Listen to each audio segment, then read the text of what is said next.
So here is the dashboard. What you're going to take a look at is you can either create a video, which means you already have a video, you just need to edit it. You can record your screen, your webcam, or both, and it will drop it into WeVideo ready to trim and edit. A GIF or GIF, I say GIF, is basically a short animated clip with no audio. Very helpful for quick student tutorials, walking them through a few steps. A podcast is just going to be audio only, which can be really fun for students pretending to do interviews.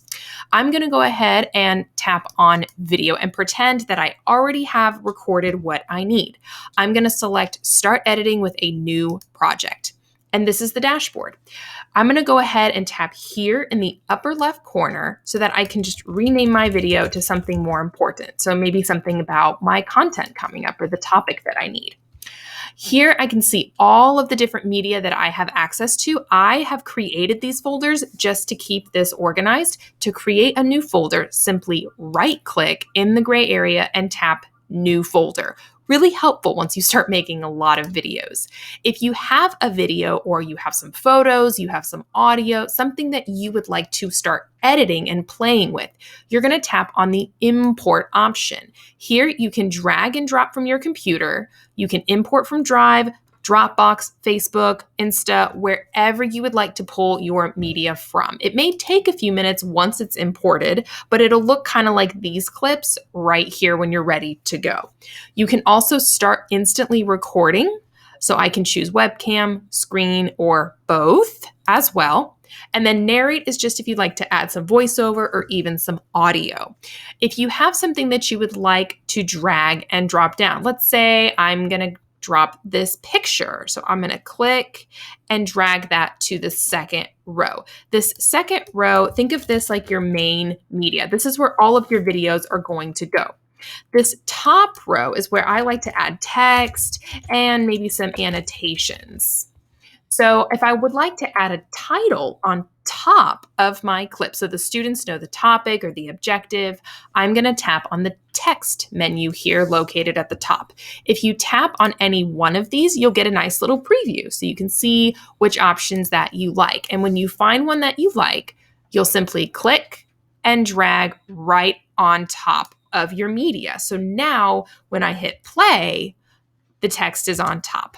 Clearly, I need to change this. So I like to double click to bring up this screen. So now I can add a topic for my lesson, and maybe underneath I can add an objective or an essential question. Tap on Save Changes when you're ready. I'm going to go back to my media because now I'm ready to add some video. So I'm just going to drag and drop it to the main. I see a lot of like empty time here. I'd love to trim this. So I'm just going to click on the edge of the clip and drag that in to trim what I need. And then just to make sure I don't have any of this blank space in my video, I'm going to click the video and drag it back. Let's say I'm watching my video and I get to hear and there's this awkward gap. I'm going to tap on the scissors so I can start clipping different sections of my video. So let's say this whole time is just extra dead air. So you can either tap on the trash can to delete it, or you can tap on your delete key.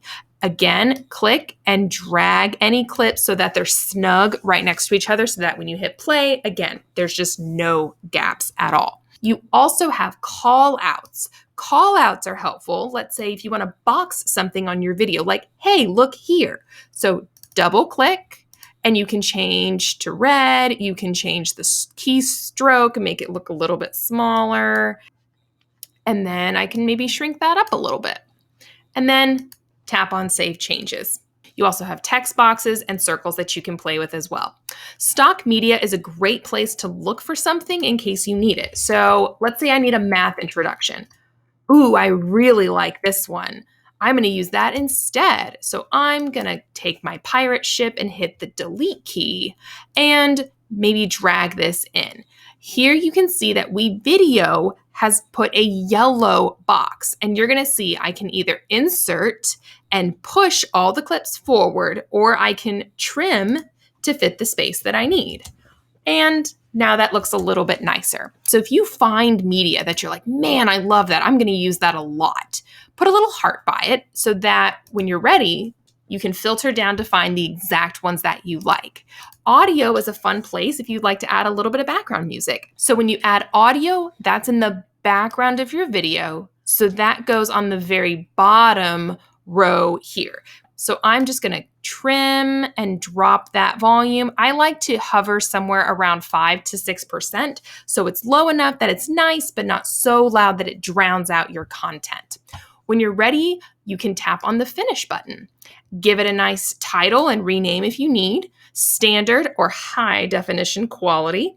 Here's my favorite thing. You can export straight to Google Drive and straight to YouTube. Automatically uploads, making it easier for your students to access.